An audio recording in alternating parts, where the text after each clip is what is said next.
Bom, nós vamos começar. Hoje eu quero pregar uma palavra profética.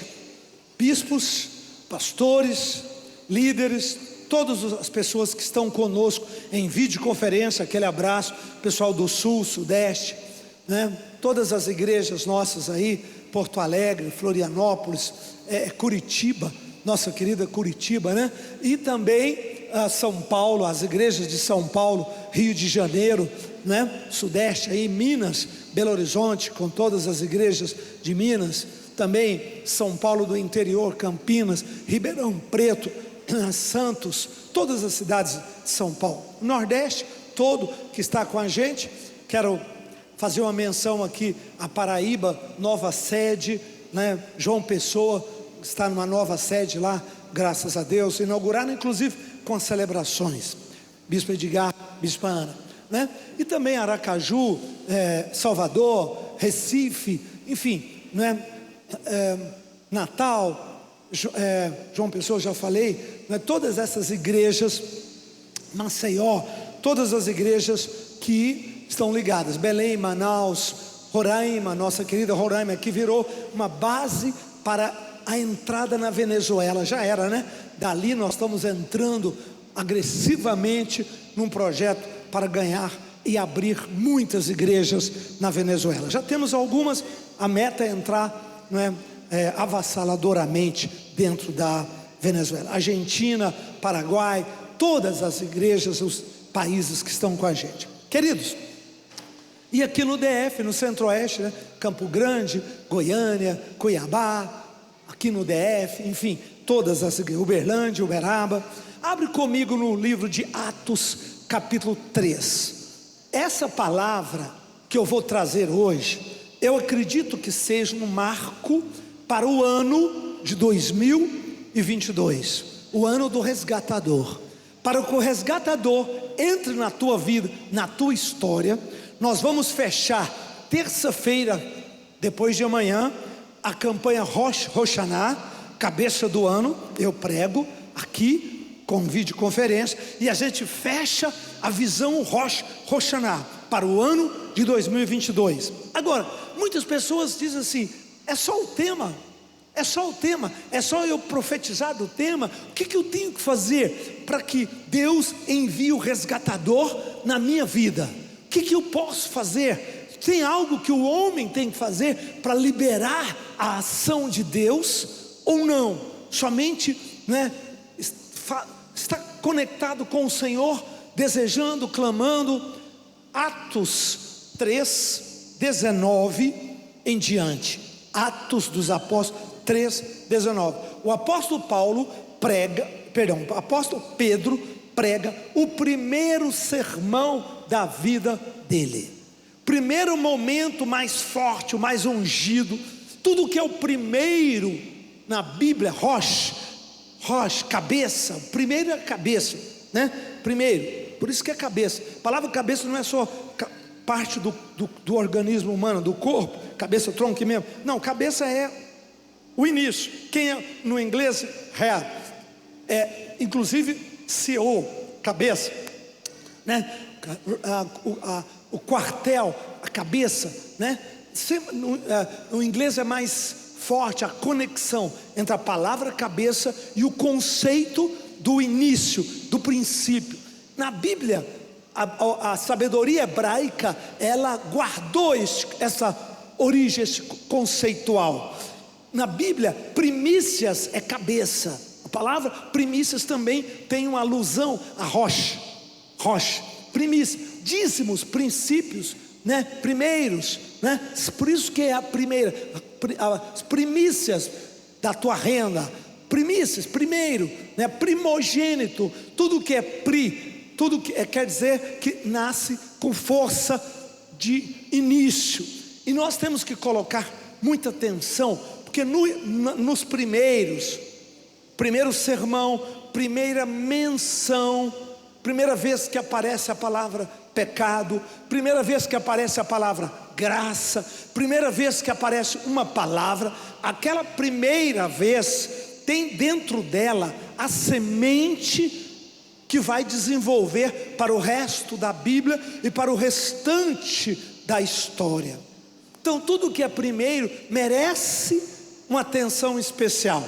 E o primeiro sermão de Pedro foi esse.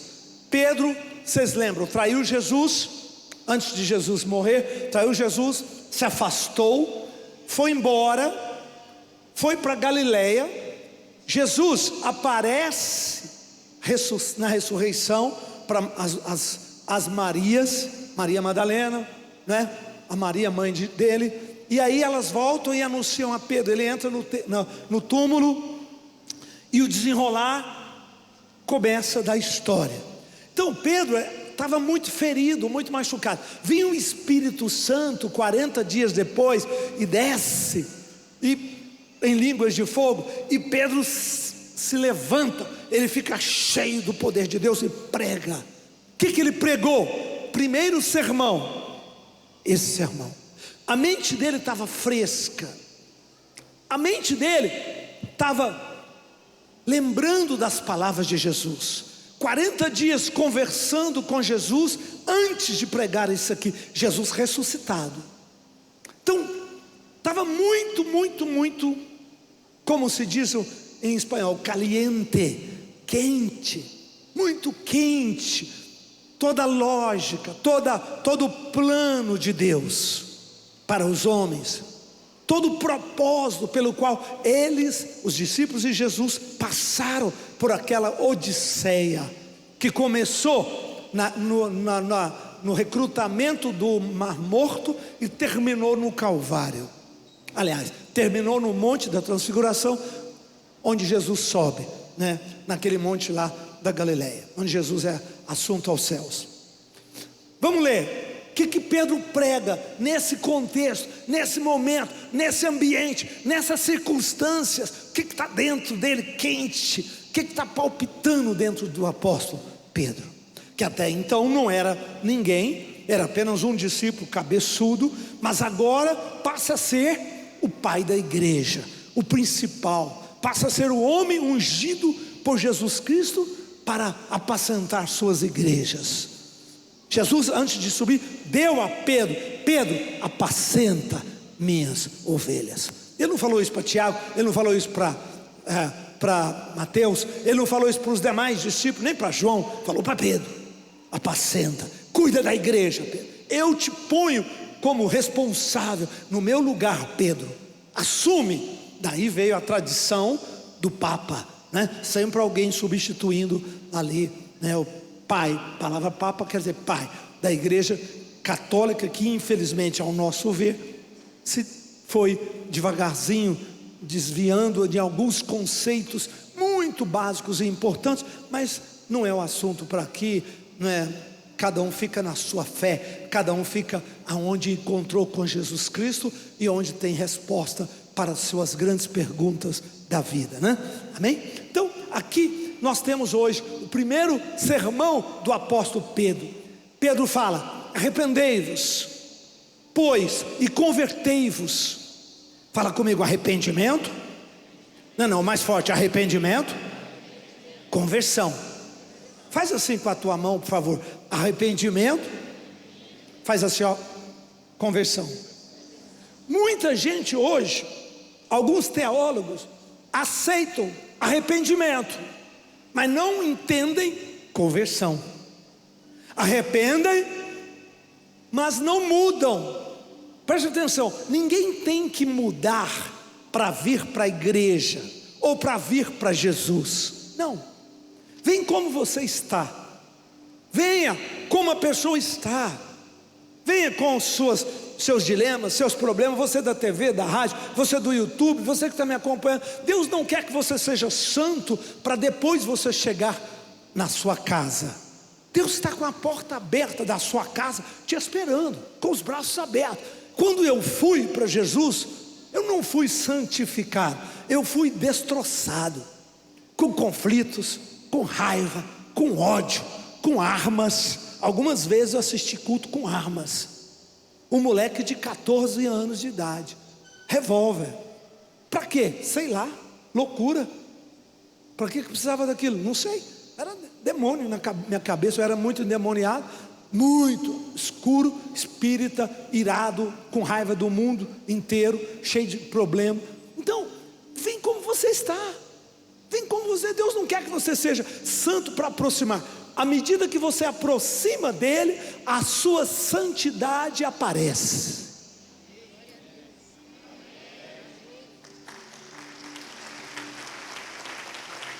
Então fala comigo, arrependa. Aí diga assim: a conversão como consequência, não como pré-requisito. Esse é um erro que a teologia atual faz. Conversão ou santificação como pré-requisito e não como consequência. Arrependei-vos. Primeiro, quando eu me arrependo, você se arrepende, logo em seguida nós vamos nos convertendo. O que é conversão? É uma mudança de rota. Conversão é uma mudança de rota, é uma mudança de pensamento, de valores, é uma mudança de hábitos, é uma mudança de comportamento, é uma mudança de planos. Aí eu tinha plano para fazer isso, nem sempre coisas boas, nem sempre projetos sadios. Então isso vai saindo da sua vida na medida que você se arrepende. Arrependimento não é um momento apenas. Arrependimento é uma atitude de relacionar-se com Deus.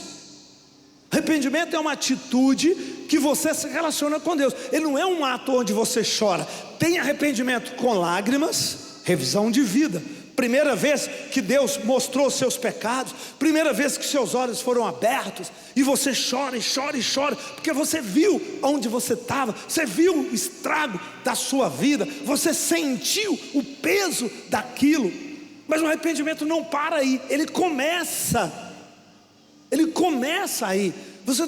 Nós temos que nos arrepender por atitudes, por palavras que falamos com o seu cônjuge, por palavras que você fala com o filho, com a filha, por momentos. Arrependimento tem que ser contínuo. Arrependimento e conversão, ele começa no revisão de vida, no encontro com Deus que temos, né? Mas ele não pode ser um ato de um momento. Agora eu já estou pronto para ir para o céu. Não está. Agora minha vida está perfeita. Não está. Você deu apenas o primeiro passo. Então o arrependimento, ele é a porta da conversão. Porque é pelo arrependimento, né? A teologia clássica diz: arrependimento tem que ter três coisas. Bem rapidinho aí. Arrependimento, primeiro, tem que mudar sua maneira de pensar. Se a pessoa chorou, mas não mudou a maneira de pensar, ela acha que droga não é pecado, que adultério não tem problema, roubo não tem problema. Ela não mudou a mente. Mas ela chorou. Arrependimento é mudança de mente, é sentimento de pesar, é sentimento. Aí vem a lágrima. Eu sinto que o que eu fiz não foi legal para mim, para os outros, para os meus familiares, para os meus próximos e muito mais para Deus. Então o arrependimento envolve a mente, envolve as emoções, sentimento, lágrimas. E terceiro, arrependimento verdadeiro alavanca uma decisão. Eu não vou fazer isso mais. Isso que é conversão. Conversão é quando a pessoa diz: eu não vou fazer isso mais. Ela mudou de rota, ela mudou de rumo. Isso é conversão. Ela estava indo numa direção e mudou. É quando ela mesmo diz para ela própria: eu não vou fazer isso. Isso não é legal. Quando eu lutei, eu era espírita. Eu tinha uma teologia espírita que explicava tudo satisfatoriamente para mim. E eu conflitava com os protestantes.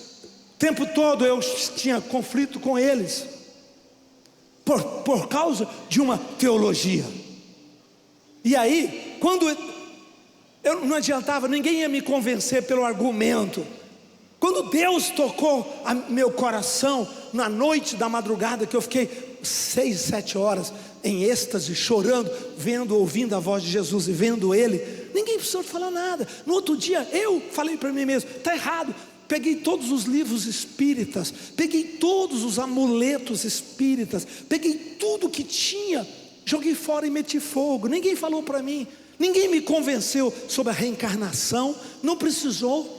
A partir daí a Bíblia ganhou força e as demais teologias sumiram. Eu disse para mim mesmo, foi uma convicção interior. Então diga comigo: arrependimento. Diga: conversão. É o arrependimento que traz as mudanças de rotas, de rumos, de propósitos que não são boas, que muitas vezes ficam dentro do nosso coração. E aí ele diz: e serão cancelados vossos pecados. A palavra cancelados é apagados.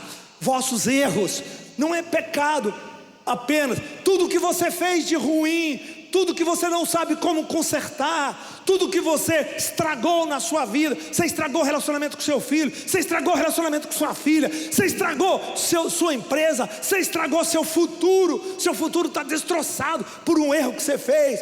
Deus vai cancelar este erro quando você se arrepende, quando você decide. Presta atenção, não pertence mais a você, descansa. Deus e o universo vai trabalhar para apagar aquele erro, e você não vai lembrar disso depois de alguns anos.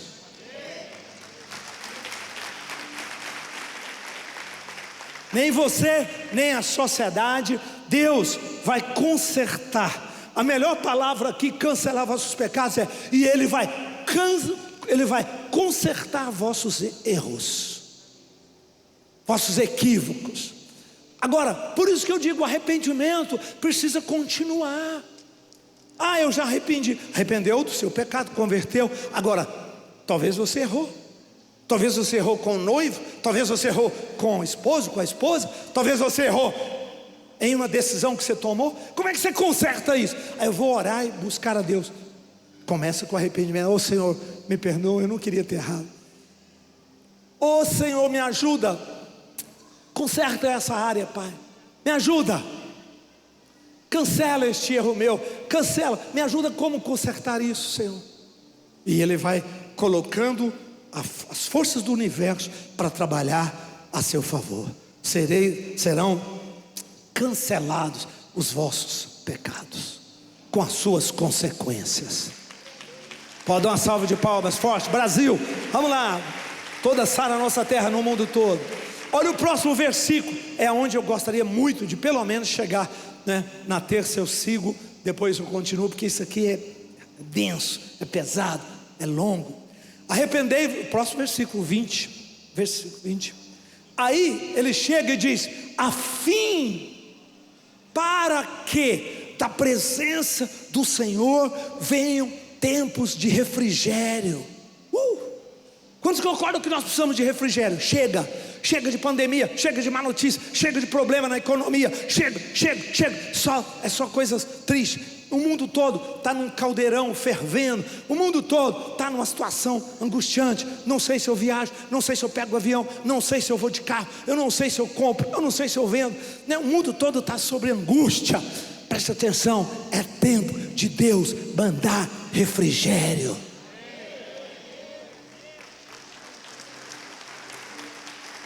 Você quer refrigério na sua vida? Refrigério é consequência do arrependimento e da mudança de rota. É claro que Deus está trazendo expiação à nossa geração, à nossa civilização. Agora, nós queremos tempo de refrigério. Meu Deus, quando vai acabar isso? Meu Deus, quando vai, né, eu vou ter produtividade financeira? Meu Deus, eu preciso mudar, é só doença, é um problema aqui, outro problema ali, é um problema do meu pai, depois passou para o meu sogro, está amarrado. Deus vai te mandar tempos de refrigério na sua vida. Ei, Deus vai mandar tempos de refrigério na sua vida. Hoje eu achei que vocês iam fazer um amém mais forte.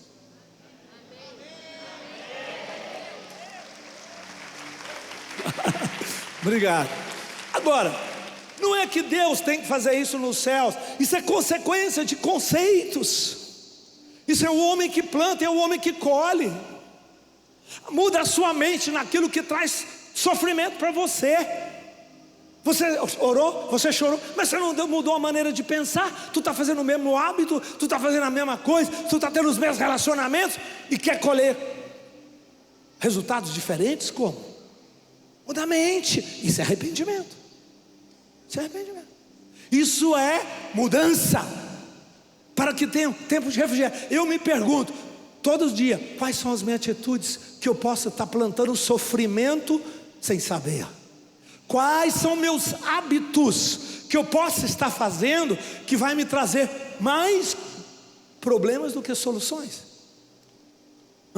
Muita gente faz isso, por exemplo, um exemplo bem simplório, bem rude, o overtraining.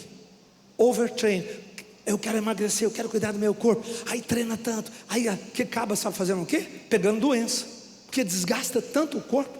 Maratona, Bispo Marquinhos estava aqui fazendo maratona. Um dia eu cheguei perto dele, eu falei: você está fazendo maratona? Eu falei: presta atenção, você vai ter consequências no seu corpo.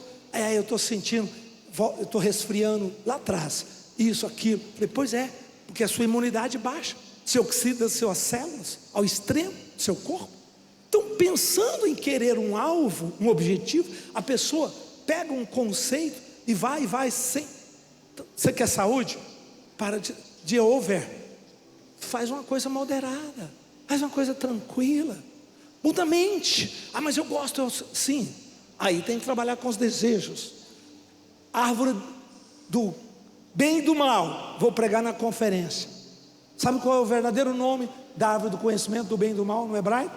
Nem devia falar, mas eu vou soltar isso, só para animar vocês aí na conferência. Sabe qual é o verdadeiro nome da árvore do conceito do bem e do mal? Sabe qual é? Árvore do conhecimento do bem e do mal. Não, árvore dos desejos. Acredita? Como assim? Fechei. Posso falar mais um pio lá na conferência. Lá na conferência. Então, para que venham tempos de refrigério. O refrigério é consequência do nosso arrependimento, porque nós vamos construindo, nós vamos orando a Deus, pedindo: Senhor, eu errei nisso, me ajuda, corrige naquilo, meus investimentos financeiros, meu futuro que eu montei, meu plano de business que eu montei, meu plano a maneira de ajudar meus filhos a namorarem, noivarem, casarem, tornarem cidadãos plenos, pais, mães, com dignidade, com bênção. Tudo isso passa pelo mesmo conceito: arrependimento e conversão. Eu conheço pai que fala: casa meu filho, casa minha filha, mas se te der errado, mete a mão na mesa, pode vir para minha casa, apronta o barraco lá que eu seguro. O que ele está semeando nesse novo casal? Que qualquer problema pode te separar. Você vê conceitos errados? Tem que arrepender de uma fala dessa e converter. Falar: não, deixa eu consertar isso aqui não podia acontecer, não é assim. Então, o pai, o avô que falou uma coisa dessa, ele tem que ser capaz de se arrepender, entender que aquilo estava errado e consertar isso, para que venha tempo de refrigério. Refrigerar a sua mente, refrigerar seu coração, refrigerar a sua semana, ter uma alegria de sair da cama, de deitar cansado, gostoso, trabalhou, que bom, ir para a célula com alegria, estudar a palavra, ir para um aconselhamento com o seu mentor, teu líder, teu pastor, teu bispo, isso tudo é refrigério, para que a fim de que da presença do Senhor, não tem refrigério fora da presença de Deus. Não existe refrigério fora da presença do Senhor. É dela, e a presença do Senhor você cultiva com conversão e arrependimento. Isso te leva à oração. Vem o tempo de refrigério, e que envie Ele o Cristo que já vos foi designado, Jesus. Próximo versículo. Aí Pedro já fala o primeiro sermão anunciando a segunda vinda de Jesus. Imagina, Jesus tinha acabado de subir, todos eles viram Jesus subir, e agora ele já está falando da volta de Jesus. Olha essa última expressão: ao qual é necessário que os céus recebam-o. Jesus estava lá, Jesus tinha subido, até aos tempos da restauração de todas as coisas, de que Deus falou pela boca dos seus santos profetas desde a antiguidade. Tenho visto muita gente falar: Jesus está voltando, Jesus está voltando, Jesus está voltando. Amém. Todo dia eu levanto e falo: Maranata, vem Senhor. Mas primeiro sermão sobre a segunda vida de Cristo botou alguma condicional: Jesus não volta sem a restauração de todas as coisas. E o que é a restauração de todas as coisas? É complexo, e passa pela missão minha e sua, pela evangelização das nações, pela pregação do evangelho, pelo avivamento de Deus, que amadurece, que prepara a igreja para receber o Senhor. Avivamento é quem traz restauração. Quando tem um avivamento numa cidade, numa sociedade, num país, restaura rapidamente muitas coisas. Casais são restaurados, casamentos são restaurados, negócios, saúde é restaurada. Tem um monte de restauração, acontece muito rapidamente. Santidade é levada, é trazida ao limiar novamente, uma vida com santidade, como consequência da restauração. Então hoje eu queria abrir meu coração com vocês sobre isso. Essa palavra é longa, é densa, mas o mais importante: arrependimento traz refrigério.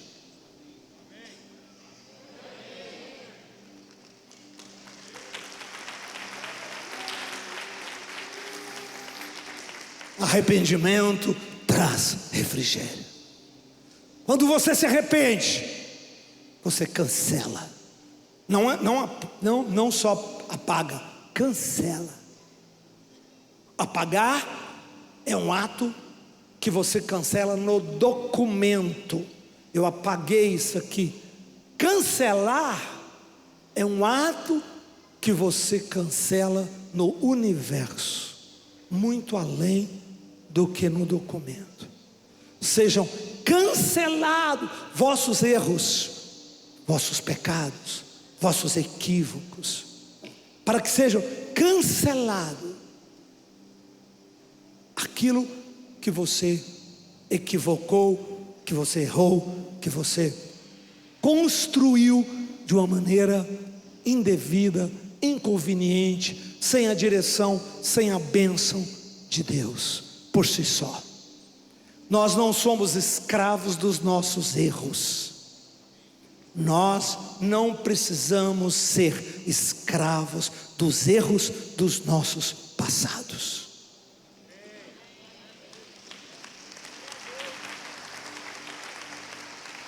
Isso é duro, isso é forte, porque do ponto de vista humano, tem coisas que você não remove, tem coisas que você não mexe. Não. Do ponto de vista material, sim. Do ponto de vista espiritual, não. E lembre-se que a espiritualidade é a base do universo. Não sei se eu consegui explicar isso do ponto de vista do conceito da teoria quântica. Não é a matéria. A base do universo, da sustentação do universo, é a espiritualidade. Tanto que o seu planeta, onde você mora, a casa, seu home, de todos nós, está em cima do nada, está em cima do vazio. São apenas alguns equilíbrios milimétricos de atrações de forças gravitacionais, consequência da deformação espaço-tempo, que segura tudo isso. Tanto que hoje, quando o pessoal está descobrindo, está todo mundo tremendo na base, porque está descobrindo a verdadeira face do mundo lá de cima. Que novidade tem? Para nós, nenhuma.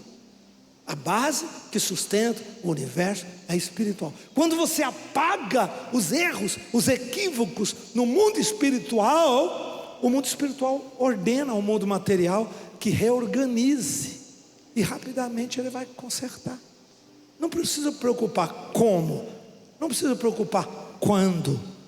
Calma, caminhe no seu caminho de arrepender, de converter e pedir tempos de refrigério. Deus vai nos dar tempos de refrigério. E os tempos de refrigério seus não é para você aprontar mais, não é para você ficar rico e aí você aprontar mais do que você aprontou, né? Não é para você abusar da graça e do perdão de Deus. Tem gente que o tempo de refrigério não consegue viver um tempo de refrigério equilibrado, maduro, e aí acaba desequilibrando e aprontando mais do que aprontou no início. Isso não pode acontecer. Isso não é o propósito. Como eu disse, santificação, né, ela vem como consequência, não como pré-requisito, mas ela aparece como consequência da sua conversão e do seu arrependimento. A verdadeira conversão, ela tem uma consequência. Qual é? Transformação. Transformação que implica em justiça, santificação. Transformação não é pré-requisito, mas é consequência. Se você encontrou Jesus, você nunca vai ser o mesmo homem, nem a mesma mulher. Você será diferente. Eu não vou ter a carne gritando em mim mais. Vai, mas a voz dela vai ficar fraquinha. Cada vez que você chega perto de Deus, mais ela fica fraca. Mas cada vez que você fica longe de Deus, mais ela fica forte. É a história do cachorro e do índio, né? Pai, tem 2 cachorros dentro de mim. O filho falou: um cachorro bravo, louco, que fala mata, e o outro cachorro manso, suave. E o pai dele, o velho chefe da tribo, pajé, falou: o cachorro que você alimentar vai ser o cachorro que você vai ouvir, porque ele vai falar cada vez mais alto. Não alimenta o cachorro doido, alimenta o cachorro manso dentro de você. Assim é. Paulo falou isso de uma outra maneira, né? Quando ele fala: pensai nas coisas do Espírito. O que anda no Espírito jamais satisfareis as concupiscências da carne. Quando nós andamos com Deus, a voz do cachorro louco som.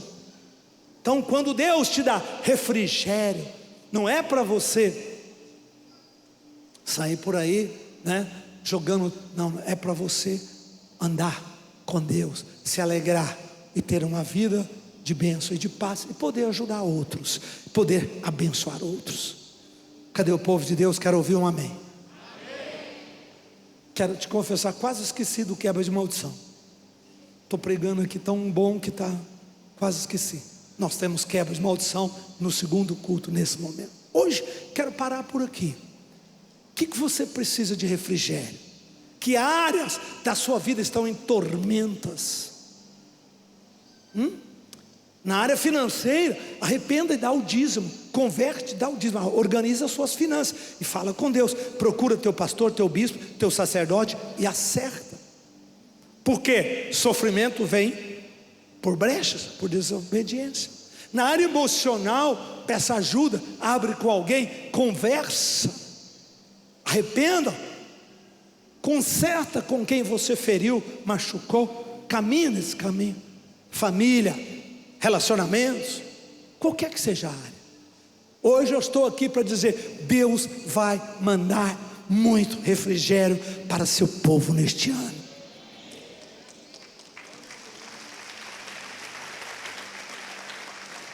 Levanta a mão e diga: eu recebo em nome de Jesus.